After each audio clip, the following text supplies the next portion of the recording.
Hi, welcome to the ChicoBag podcast, where we talk with people who are working to leave the world a little bit better than they found it through the businesses they build, the ideas they share, and the stories they tell. Because stories, that's what people care about.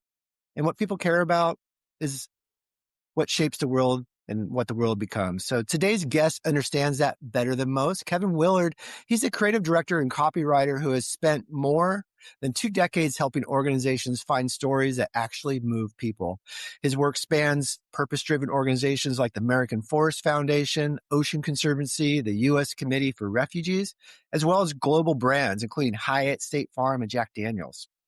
He's the owner of Assembly, a brand storytelling studio, and someone who believes that the best creative work doesn't just sell products, it helps people see the world differently. Kevin, welcome to the program. Thank you for having me. Excited to be here. Been fan of ChicoBag and what you guys are up to for a while now. So it's great to be able to sit down and just hash it out. Yeah. Storytelling is so powerful, and anyone listening to this who's trying to build a brand or build a movement, knows that, gosh, it's hard to break through, hard to reach people in this environment. So how would you describe the current environment as far as getting people's attention, and what are you seeing right now as being the playing field for marketers? I'm seeing a scramble. I think a lot of people are just trying to see what works and what doesn't. I think we're trying to, catch up with the latest in, AI tech, and we have been losing ground on, who we really are. The brands that are winning are the ones who are, staying true to themselves. And I think that becomes the fundamental sort of issue is we don't know what we're doing out there a lot of times. And so we are just spraying mud at the wall and seeing what, people react to, just responding to quick social trends and other things. And what we really need to be doing is just looking inward and defining who we are through the work that we do. And if we're able to do that in an honest, genuine way, then I think, that's the stuff people care about. I've been thinking about it, things have changed a lot. When I think about, before everyone had a cell phone in their hand, we would sit in, the dentist's office and look at, magazines and flip through and see ads and, stare at the wall and, notice, whatever advertising there was, around the office. It's just one example, right? But now, we're all competing for people's attention, right? They call it the attention economy. How do you break through? So, we're all trying to throw mud at the wall.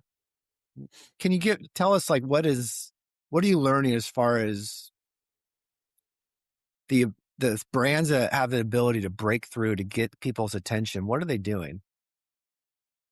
I mean, one of the reasons why I even started Assembly is I think what the best brands are doing are they're creating content people seek out, and they're creating stories that they're creating fans that are interested in.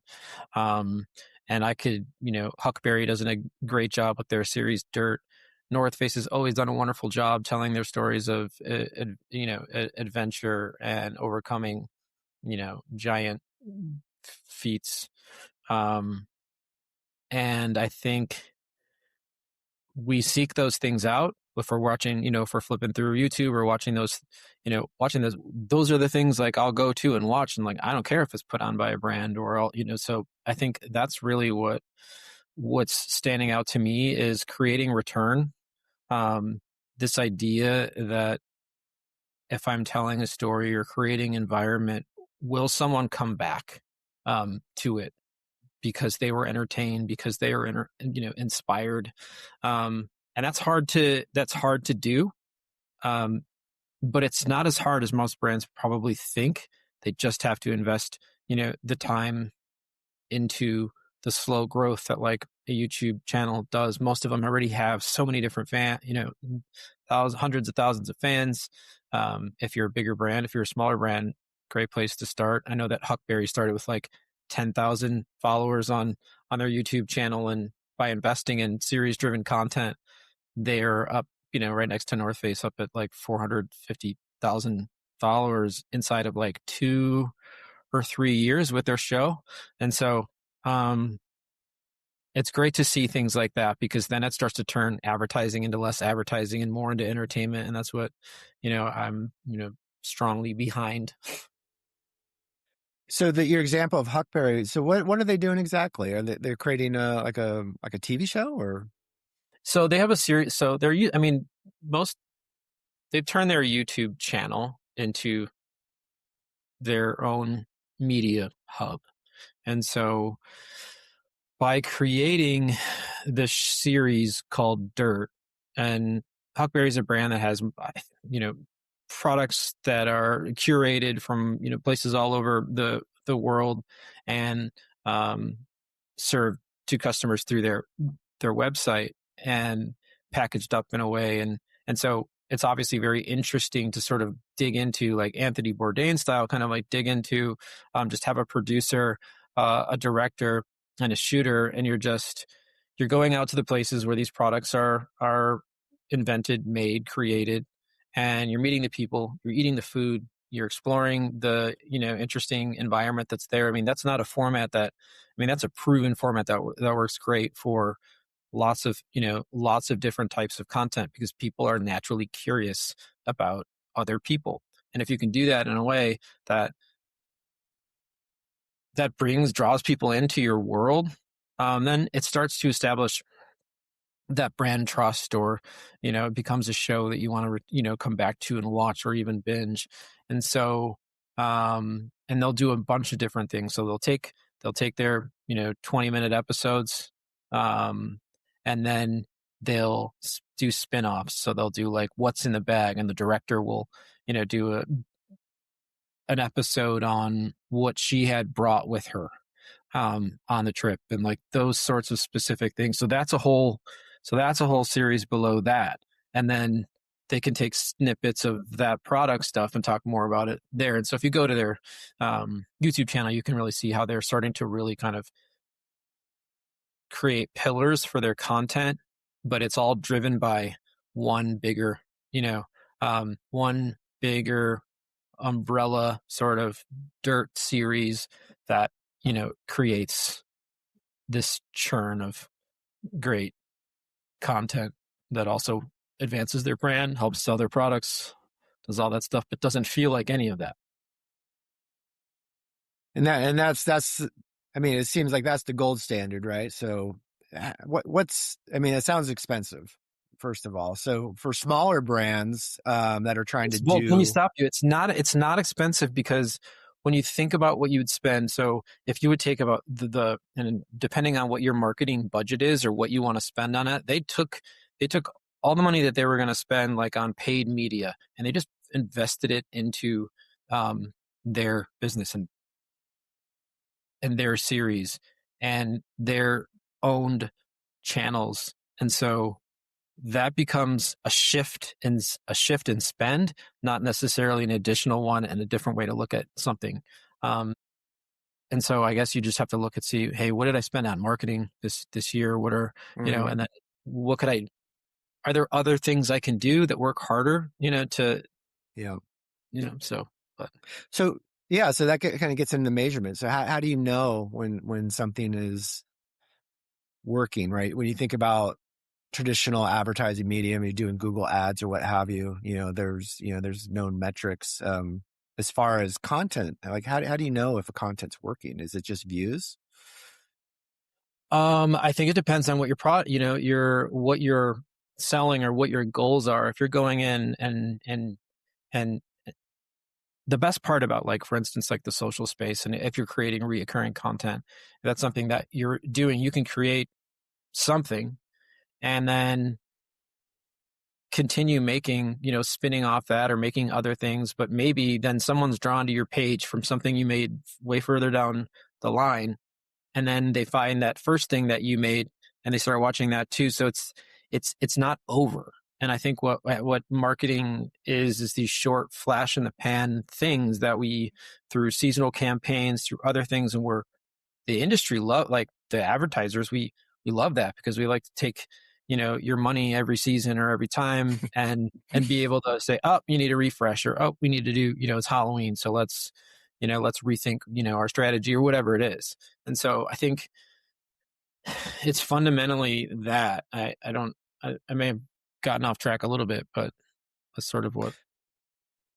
Yeah. So what I'm hearing is, we're talking about measurement, right? So it's, Yeah. it's more about what I'm hearing is you creating good content that people want to watch. Yep. And I know a lot of, brand people are building brands or movements, they're like, oh, we need some video content, right? And they create a video, um, and then it gets no views or it gets very few views, or it's just their family and friends that are watching it. Like, and there's, it's just a big waste of time, energy, and money. What, from a storytelling perspective, and you have a lot of experience in this, like what makes a video a good video? Like, can you break down the framework of where people get it wrong, maybe, or how do you do it right? Those are great questions. I want to circle back to the measurement thing just 1 second, because I don't feel like I answered that as clearly as I could have, or to elaborate on the fact that I think, views and all those things are important. I think when you can garner a following, that, people are you going to watch something that had 2,000 views, or are you going to watch the thing that with like 5 million views? And I think if you're able to sort of garner and grab and get that following going, then you can look at, the, like, that's impact. We had 50,000 we've 50,000 followers here, and now we have 100,000 over this period of time. And so that's one way to look at it.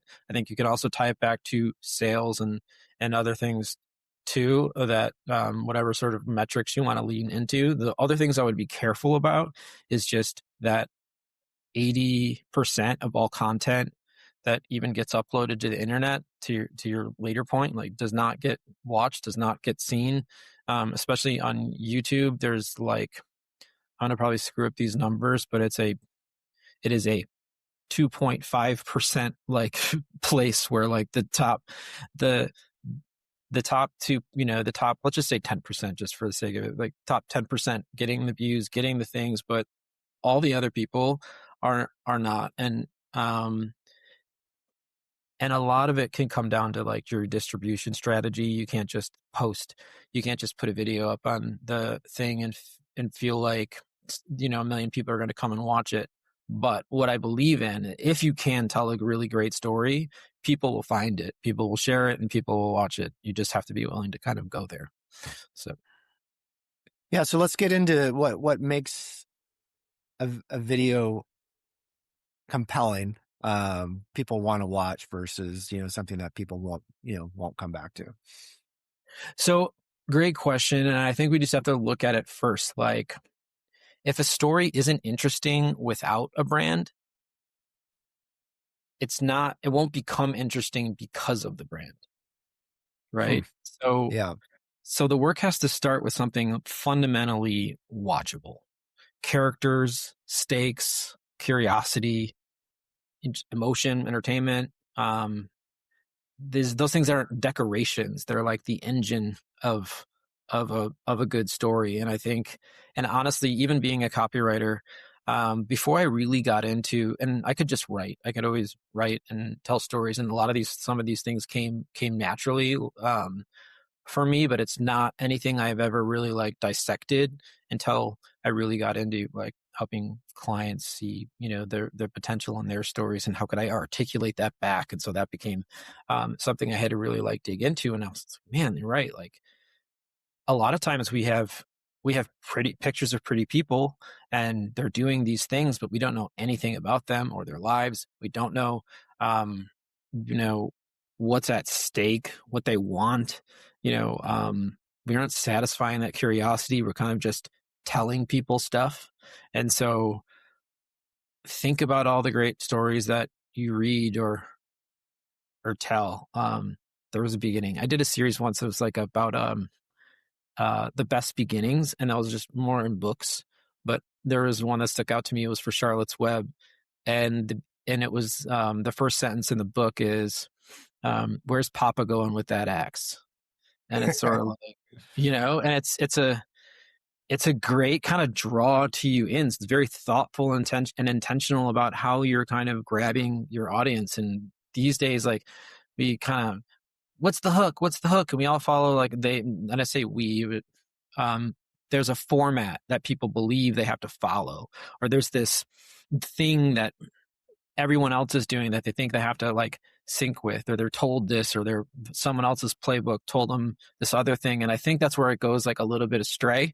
If you're able to, really identify, and that's where, like, great storytelling comes in, or like just having that help, is that, hey, what's my character here, and what do they care about? Especially in impact storytelling, when we're talking about corporations or businesses going into places and making an impact. A lot of times I see that stuff is buried on the 47th page of an impact report that exists in the back corner of their website.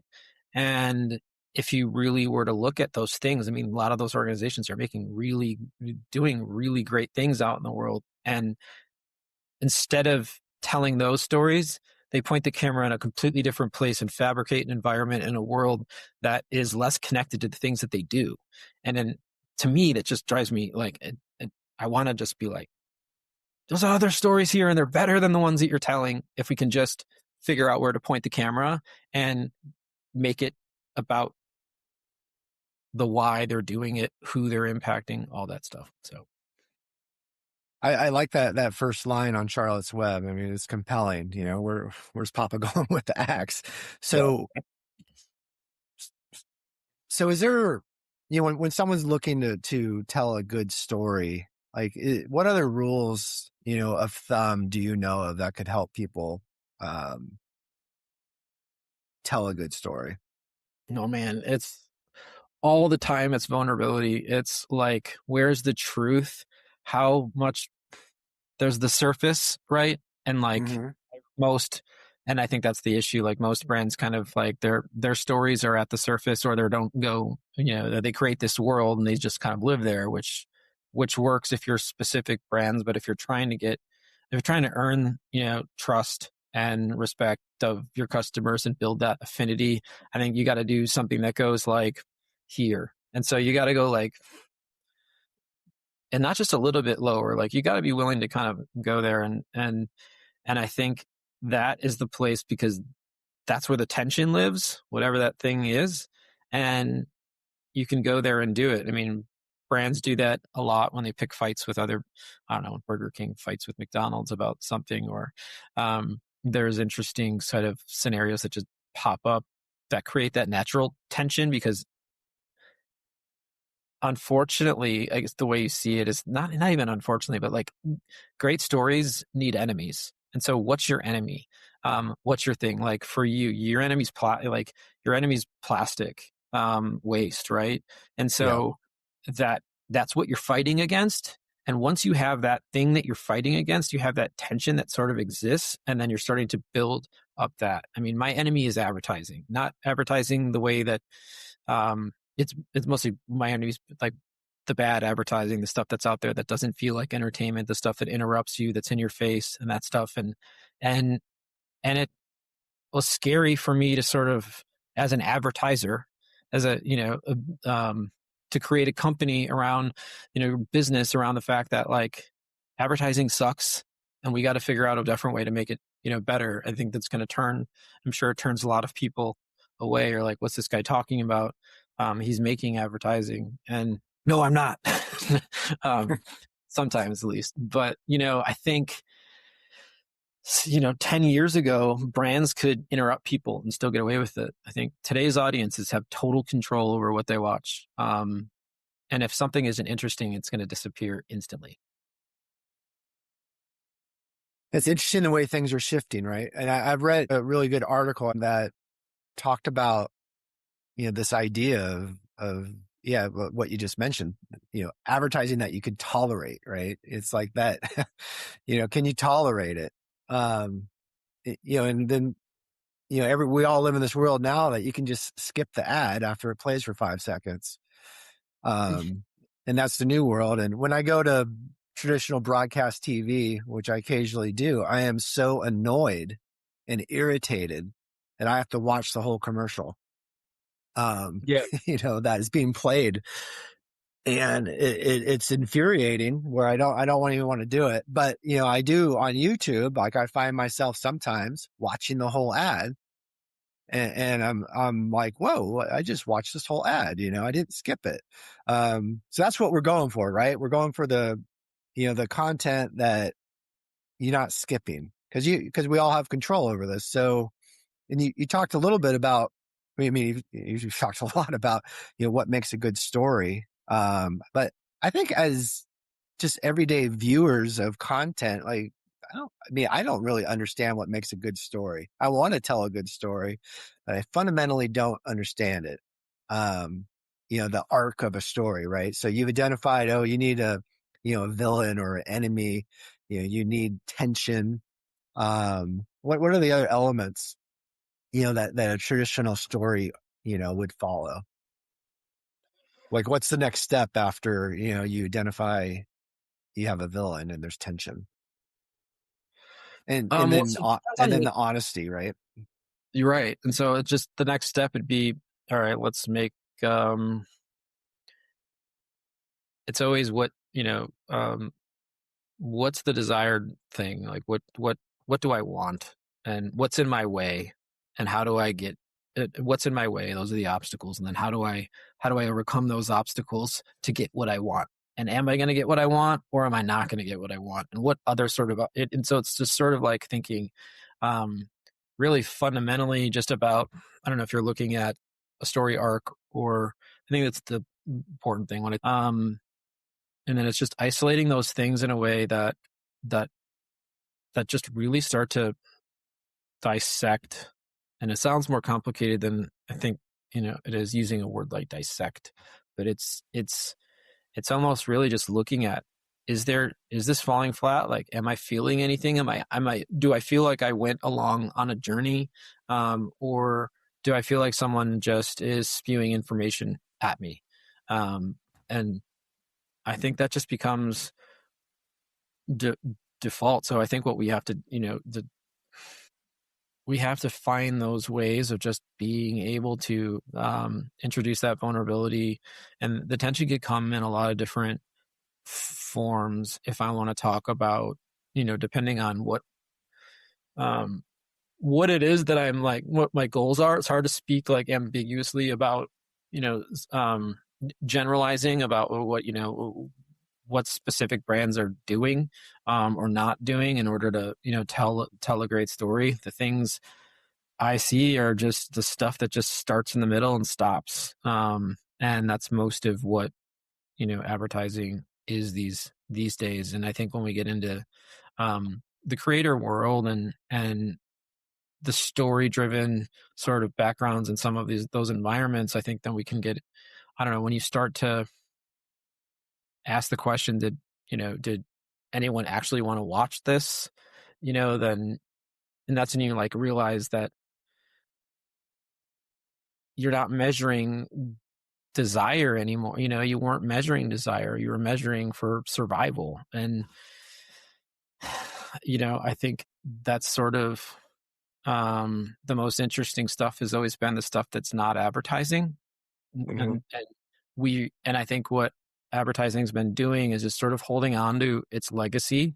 And like you said earlier, like when you're sitting around in a dentist's office and you used to be able to, you're not looking down at your phone, you're sort of like looking around at the pictures on the wall or the magazines in front of you, and you're getting, and you're kind of like just, you're present in that sort of way.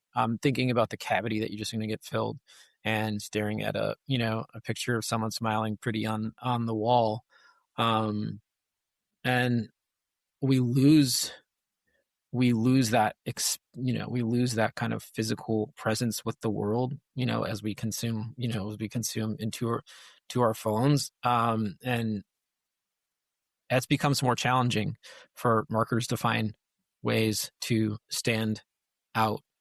But think about podcasts that do a really nice job, or any that, like, those are creating return people. They're building followings, and and that's because the things they're talking about are interesting. It does suck when you have to listen to, a 30-second or 45-second thing in the middle of it that's like not related to what it is that you're doing, or those people have to like plug this thing. And I think we got ways to go in terms of like finding better ways to balance how advertisers come into that podcast world and help build that up. Because really what we're just turning podcast people into is just like talking head, commercials that just erode trust pretty much like immediately. We still tolerate it because we know that, the game is like they need to get paid. That's how they make their money. And I think there's more natural ways to do that. But yeah. Huh. So what's the kind of worst storytelling advice that you see organizations following today? Not telling them is probably the first thing that comes to mind. There are a million of every organization sitting on a pile of amazing human interest sort of stories. They have employees with interesting backgrounds. They have failures they should expose. They have wins in different ways. They're doing good things out in the world, and they're not pointing the camera at it. They're talking about it through the lens of themselves and not necessarily like the people, maybe they're impacting. And I believe there's a lot of good in the world, and we're just really, we're not very good at kind of exposing those things, because we're scared of what that might trigger for our business. There's lots of, walking on lots of eggshells to not offend somebody. We want to be all things to all people. And the second if you start to think about, hey, I'm just talking to this one person, and, Yeah. and you're able to, do that in a really interesting way, you gotta venture to guess that there are other people like that person, and there's going to be people not like that person, and they're not going to like your stuff. They're going to say whatever it is that they want. Let them do that. Focus on your core, and that's just going to sort of like build out from there. But I think the second we start worrying about how we're pleasing or not pleasing everybody, it starts to get very, very bland very fast. I run into that situation a lot, where we're asking all of these people like, what do you think? What do you think? And then, we end up with, instead of Rocky Road, vanilla. And yeah, it's, I actually am a fan of vanilla, but it's boring. Can you think of like is there an opportunity, like, take me down that lane for a second? I want to unpack what it is, like how that works. Because Oh, it like when, definitely works. Yeah, go ahead. I mean, it's very similar, like just coming out with, different types of bags, right? So a lot of times we'll create a print series on a bag. And we want to create, something compelling, something that people love. And as soon as we like get a committee involved of, what do you love? Everyone's got their opinion. And then the thing that everyone can agree on really is the boring bag. Whereas some of these other ones, could really be, really good selling bags because people love them, but they get squashed in committee, decision making. And I think where I've seen, and that makes, and that happens in every organization and every place on earth, the second you do like, hey, let's decide by a committee, and it's because it's easier to sort of dissolve that responsibility and pass that on to everybody. So then it's like, oh, we all failed, instead of, I don't want anybody to, it comes from a place of fear. I don't want to play, I don't want this on me specifically, but like giving someone ownership over those sort of decisions can be really effective. Another thing I've seen is, or we do, is like create a space for risk, create a space. Just, it doesn't have to be your entire business model, but it can be, 10% of something that you're doing. You should always be, thinking in that way, like, well, let's do something, like, let's acknowledge that we need to do something that makes us a little bit nervous, because if we're not making ourselves nervous, we're kind of just, then we're staying invisible and no one cares about us. We're not unique to anybody. We are just another bag that you can put over your shoulder or whatever. Yeah. And so if you create that little space for risk, be like, you have your run of your regular things, Yeah. and but it's like, here we're taking, define what that looks like for your, organization. Agree that risk is something you need to sort of step into, and then that becomes the like mantra when you kind of go into this to this section. So then it reframes everybody, even if it is like a committee, it reframes their sort of brain when they're going into it, because they're not looking at it from a general perspective. They're looking at it from like, hey, this is the risk we're taking. And it's just like taking little steps in that direction that creates, over time, it creates, more bold thinking inside organizations. And it makes people feel safer. Yeah, I like that a lot. Is framing it so that people feel safe to take risks. And I think that's yeah. And the thing that come to mind, and just through that process, the conclusion I came to is the whole definition of compelling. If you want to make something compelling, by definition, there's going to be people that love it, and there's going to be people that hate it, right? So when you have something that's compelling, it's you're going to have people on that spectrum. So and it's okay that some people don't like it. Yeah, to say like that's just all part of it. Like if I've worked on done some workshops with organizations where we've done that very specific sort of like exercise, and it's okay if you don't like it. It's probably a good thing. If everybody loves this, then I don't know if we're taking like the right sort of risk here. And you can pick out the people in the room who are gonna like, I don't know, there's there's more general sensibilities inside people, like, and just more risk, averse versus those other ones. And if those people if the risk averse people are not happy, then maybe that's a good thing. But Yes. but I think, yeah, it's just about creating that space and figuring out how to make it work for even inside big organizations can do it. So Yeah. So let's talk about honesty. So, I know a lot of brands and storytellers are afraid, to be vulnerable, to be honest, to kind of expose their mistakes they might have made or the learning, but those are really good stories. So how do you get past the fear of just admitting that you did something that, wasn't the best option at first?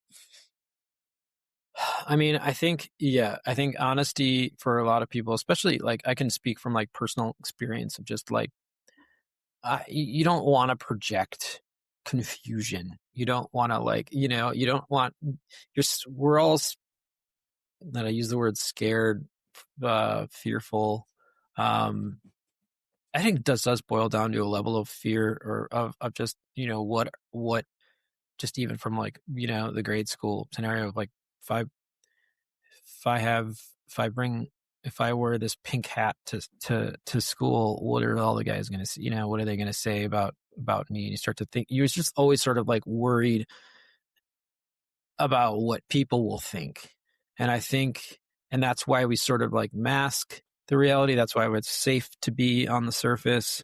But when we stop, the most powerful things you can see out in the world, and even just in how, what topics people talk about or are willing to go or share, like the second there's that vulnerability there, that's the stuff I want to read. That's interest, that's the things that are interesting. There's too many stories that live on this in this middle area. So it's actually easy to stand out if you're willing to take that risk to do so. So, I mean, but like, I think it's a gradual process. I think, you start to be like, all right, I'm sick of telling this story. I'm sick of like this isn't getting the reaction I wanted. I need to go deeper. And you put that pressure on yourself of like, okay, I need to be vulnerable. And I think it's easier for people like creatives in marketing and advertising world, or even in film or anything else, because it's hard, but it's still, we're used to people not liking the things that we do. We're used to not we like when we love it when, it's well received and it's something great, but sometimes it's not, or sometimes nobody talks about it, or it's this invisible thing. And I think we realize pretty quickly that we just try again, and then we try again, and we keep going, and we just you know I think there's that fear of like wanting to get everything right on the first time and be as pristine as possible, but imperfection is tension. People like, um I want to know we want to know your struggles, and we don't want to know your struggles after you've already succeeded or whatever, because that just like kind of takes away the part of the story. Maybe there's a part of you that you can, or your brand or business, or inside you, that you want to expose, that you're confused about, that you don't have the answers, but you want to make it known that you're going through something. It's easier to talk about stuff after it's finished. It's harder to do it while it's happening. Yeah, I And was just going to ask that. So you talked about a story needs to have a beginning, middle, and end. So if you're exposing a mistake, do you need to have a happy ending? Or can you just say, like, I'm still struggling, haven't figured it out? yeah, so that's your, like, I think so, depending on what is, let's make up something. Uh, can't think of something right now that Well, we're let's see. I could probably give you an example from my business, right? okay. So, let's see. Let me get vulnerable here. So, um, I haven't figured it out. So we make high quality, long lasting products. Some right now in the marketplace, virgin material is cheaper than recycled content. So we've have been transitioning out of virgin material, but into recycled content, but it's at a higher price premium. So we haven't necessarily totally figured out the how to play in a marketplace that rewards, kind of this consumption, the cheap, instant thing that may not last as long, right? When you're looking at bags, do you want to buy the $3 bag or the $10 bag? Yeah. That is I guess the confusion, right? And when people see it, they're like, oh, this is a cheaper one. That's the better one, right? Without thinking about, anything beyond that. So that's something that I don't know if it's a good example, but No, it's a great example, because of this, like, you're in this place, you're trying to figure it out. And I think the vulnerability comes in. It doesn't necessarily, I think your story arc is, here's here's where we started. Here's who I am right now. I'm not sure where it's, where it's ending, but maybe what you're doing is asking others to, help you find that ending. And then when you do, or so, if you were telling the story of this and you were asking, I mean, there has to be, lots of other hundreds and thousands of other organizations. I mean, this is not a new thing, right? Like, I have to spend more money on a better product, but that's going to require people to pay more for it.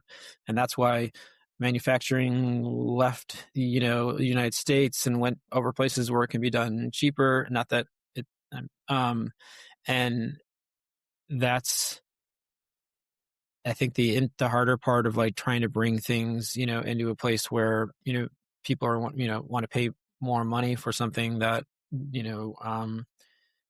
has a name attached to it that, um, means something. They know, they're more familiar with your process. Maybe you are, like, maybe exposing that story. I think you should think of like the story itself of what you're telling, and like the conclusions other people will make based on that. And that sort of completes sort of like the narrative. And then eventually you're going to have an end to that story. And that just becomes, um, part three of your, yeah, part series, or four or five. And you don't have to, so not everything has to, it could be a chapter instead of, the end of your book. And especially in business, like, yeah. it's never, you're still writing the book pages every day. if you think of it like an author, like you're just, you're on whatever page you're on and you don't know when the book's going to end. Um, and maybe it does it. It's maybe the author of your own never ending book until, Right. you know, uh, Yeah. As far as storytelling, on a personal level, I've recently, discovered, that, when something happens in the past, right, you tell yourself a story about it. Right. And then you continue telling yourself a story about it. But I think from just a personal growth perspective, it's fun to go back, and look at a situation and then retell the story. Right. So, the story keeps evolving, what I know now, is different than what I knew then. So the story's different. So I could retell essentially the same events, but with different meaning and a different conclusion. yeah, I mean, that's a great way to look at it. Cause I think maybe we all feel that way. You can think of like when you started your business to where you are now. I'd venture to guess you'd say you are more equipped, less confused than you were when you started. um, and we're all going to find different challenges along the way. And I think there is that vulnerability of like, yeah, like well, what it feels like when you're in something and what it feels like when you can even step outside of it and look back down at it. And like what that reflection that you're talking about, like how does that influence or change or give you a different camera angle at the same situation to kind of expose something new. Yeah. So back to the truth, right? So we talked a little bit about, do you have to tell the whole story with a happy ending? And I'm hearing no, you can, tell folks you're struggling. It could just be a chapter in the larger story, especially if you have an engaged audience, right? Um, I always have a challenge of like, how do I tell that really the world's complicated. Supply chains are complicated. The issues that we're trying to solve from as a mission-based company are all complicated. A lot of times people, don't have the attention span to fully understand, the full picture of all the things at play. So how do you simplify a story and a message into something that's digestible when you're talking about something really complex and nuanced? I think the biggest mistake a lot of marketers or just businesses make is they try to tell too much of that story at one time and really figuring out smart and strategic ways to kind of parse things out. Um, or just a good long look in the mirror of like what, we go back to like, will someone care about this? And and if the answer is no, then it'd be like, well, what would make someone care about this? And then it's asking those harder questions and then sort of like breaking it down. You can always get to a place where someone will care about it if you keep asking that question. Will someone care? No. Well, not. Or who would care? Or like figuring out who your audience is, because there'll be details in, a lot of the things that you're talking about that are going to tie back to industry specific, people within your industry or adjacent to that can identify with the things that you're talking about or find that stuff, that level of something interesting. Like some people just like to watch the movie and they can tell you if they like it or if they didn't at the end.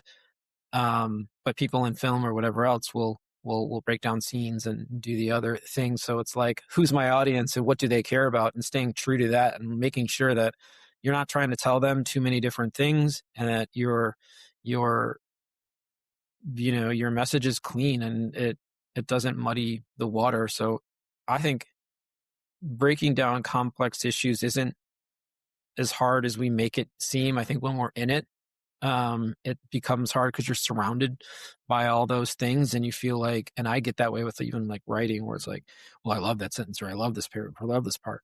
And how do I keep it all in there? But like, then I'll go through the exercise. I'll put it all in there and just be like, oh man, I have to get rid of some of these things. And so and then you can figure out like when you start getting rid of those things, maybe those collect into a different pot and create a different story, or different thing. And so that's how my brain works. And I think, that's what I've learned to do over the years in terms of like when hitting, because I've definitely dealt with a lot of complex um, state government like things that are hard to um, I don't know, navigate around, because you have to make a lot of people to decide what it is that they want to tell and make some concessions about the things they might need to leave behind. Brands do that all the time with their offers or their USPs or whatever. Like it becomes um, muddy, unclear, and left to confusion a lot of times about what it is that I say. So. And what's a USP?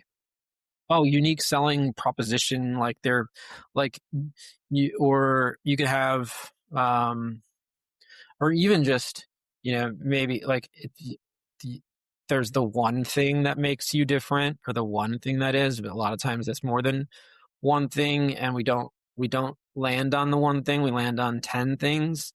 Yeah. And um I would do that too. Like distillation is real. It's hard. It's just like anything else, like getting to the gold, like panning for gold, really, if you think about it, Yeah. which I don't have a lot of experience doing. But I just, you see that just the stones just shift around and get poured out, and then this little sparkly bits, pop up, and eventually, with the right amount of, you know, whatever their swirl, it's Yeah. called, you can get to, with the right amount of swirl, you can get to, with the goal.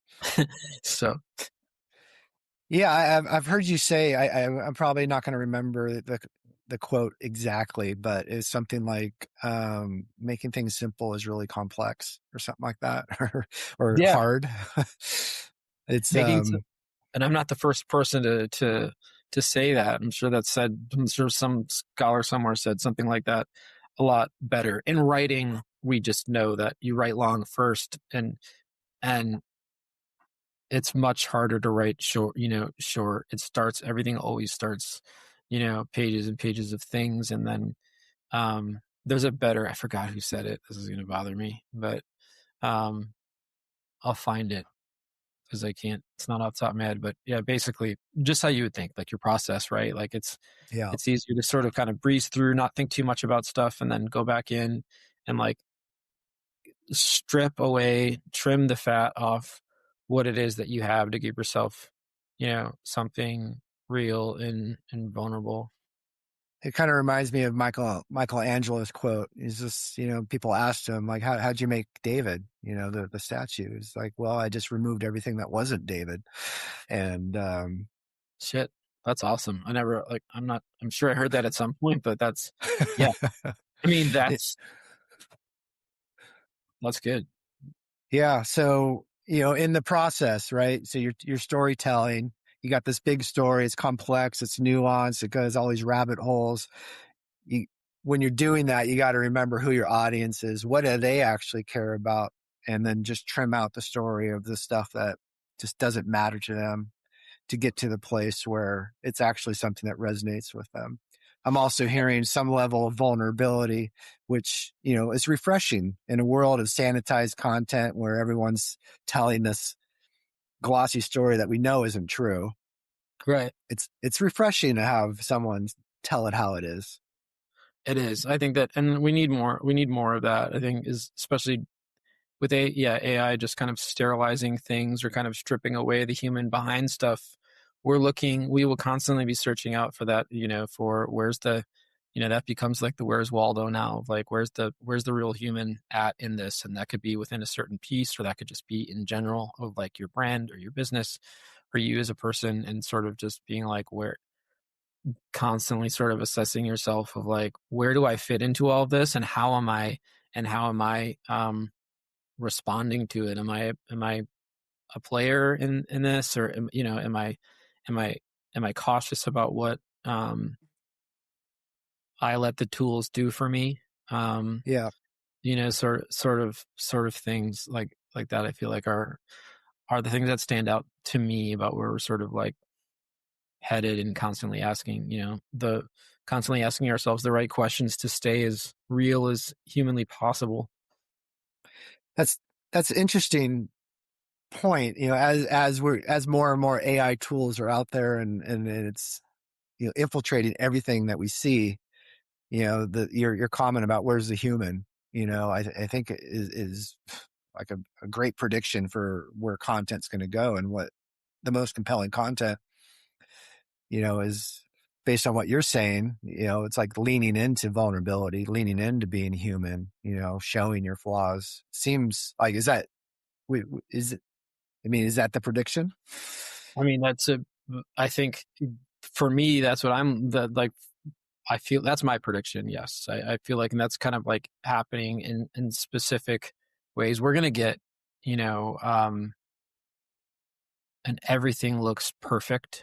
There's a such thing as too perfect, or too written, or too, um, and from a writing standpoint, AI hasn't gotten there yet in terms of like what I've been able to like see or do. And if I do use, you know, AI to help write something, it's always takes me longer to get it to what I wanted it to say than it did just to like come out and say it. It's like and it creates what it's going to create, or it does create, is people just sort of like read something and kind of ask themselves if they agree with what's written in front of them, or if they don't. And if they agree, then it becomes theirs and it goes out into the world.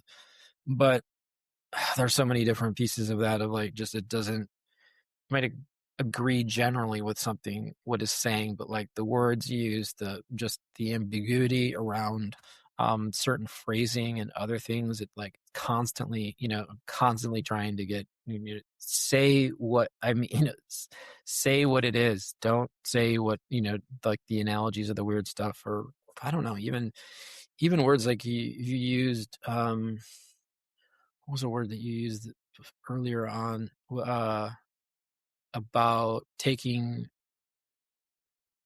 profound, I don't know, use the word like profound or like compelling. Use the word compelling, for Compelling, example. yes, compelling. And like compelling, even when you think about it, like from a distillation standpoint, what does compelling mean? Compelling means something to you and it means something to me, but we don't have the same definition of it.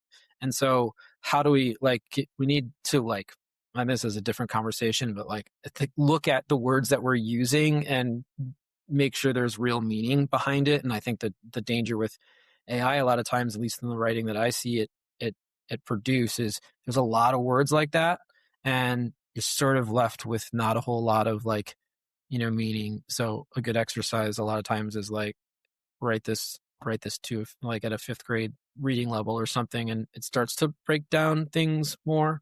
But I don't know. Again, it's easier to sort of like write how you talk. I think that'll be, if you can write how you're having a conversation with me, or I'm having a conversation with you, and that's going to translate onto the page in a way that most people don't realize, because we're academics and these other things, and we need to write this very specific way, but you got to find your voice in all of it, and that's not always easy to do, and that takes sometimes a lifetime.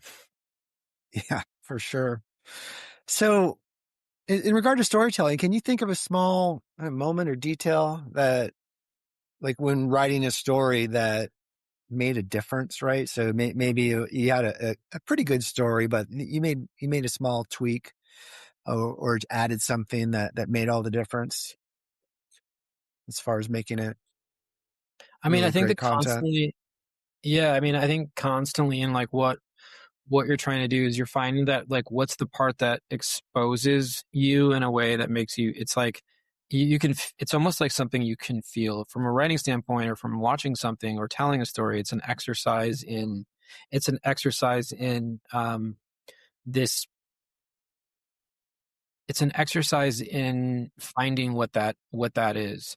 For example, I was doing a film for Gigi's Playhouse. Gigi's Playhouse is a Down syndrome organization. They have um, hubs set up all over. Well, now they're worldwide in a lot of places, but hubs just to help families um, and siblings of kids with Down syndrome, just give them a support system. And so they have them in towns, neighborhoods, whatever. And and such a cool organization. And one of the things we were doing is we were telling the story of this one family, and the story of the family was there's a 16-year-old girl.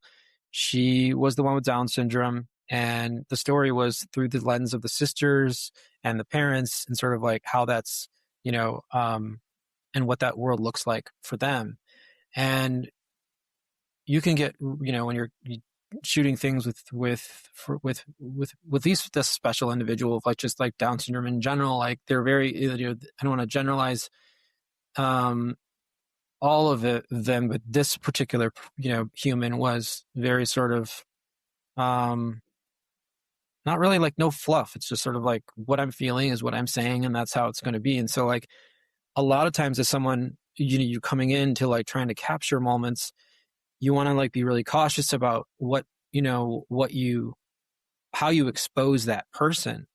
And one of the things, and it was interesting, was kind of going back and forth with them a little bit, but one of the things was the end of the piece, the family's in the car, and the Jade is the girl, is she is, and they're all singing, and the way she sings is like, it makes you smile, but it's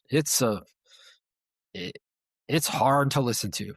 It's like, just it's loud. They're not like quite the words. Sometimes they're kind of like sounds and these other things, but like, how in like and typical like movies or films, like when you sort of like trail off and you have that like nice like song kind of playing, like I decided to use that moment and have it be, have it to be her, and that made them nervous. How are we depicting these people, and blah blah blah, and like, and at the same time, it's like, this is who she is. This is one of the things her family loves about her, and that's how the world deserves to sort of see and feel that level of things. And I get there's worry and fear around, how you're looking at portraying someone, but I just always like, is that her? Is that real? Is that true? And it's like, then we're not doing anything wrong, So. I think there's just some good rules, say that again. Is it real? Is it true? Yeah. And I mean, yeah. when I say good stuff, it's hard for me to repeat it because it just like comes. Well, I can look back at the video. So Yeah. that, But essentially, is what I'm saying real? Is what I'm saying true? Then it's like, and I think it just goes into like back to like the risk things, like yeah, if and just being able to, compartmentalize personal feelings and reservations, to park those and put those aside for the sake of the story, for the sake of the story you're telling and the yeah, characters that you're building. yeah. So some level of bravery, and and just being really honest. It is what it is, and this is the story, Mhm. right? So I think it's really good advice. As far as people that, everyone wants to tell a good story. Not everyone has the ability to. This is what you do for a living. How do people get in touch with you, and if they want consulting or for you to help them? They can find me in all the places. On LinkedIn a lot. Um, Kevin Willard is the is the name on there. I am also, you can go to assemblyco.com. It's ASMBLYCO.com, and that's my studio. That's where all the magic starts. I'd love to have a conversation with anyone kind of struggling with their story. One of my favorite things to do is just kind of unpack, listen, and sort of help kind of identify those pillars and guide, shepherd the story along and help find opportunities to point a camera at, um, as opposed to invent things that might not be the best depiction or the best like feeling around your business. So Yeah. So tell the stories that are already there. That would be my first advice. I of course like making, I just like making things up and having interesting things. I do think there are interesting formats you can lean into that sort of give you that. But like I do just I feel like people want real. People want Yeah. honest. They want the truth, and they want to see the human inside, even big brands. And I think and that doesn't come from 30-second TV spots. That comes from um, real vulnerability. Uh, Lay's did a good job in the Super Bowl with their 60 or 30-second spot, and just telling a story of a farmer. Um, and and that was refreshing to see in a mix of flying cars and horses with wings and whatever else. Yeah, I saw the Lay's commercial, and that it was nice, to talk to them about generational farmers and how Lay's is part of it that.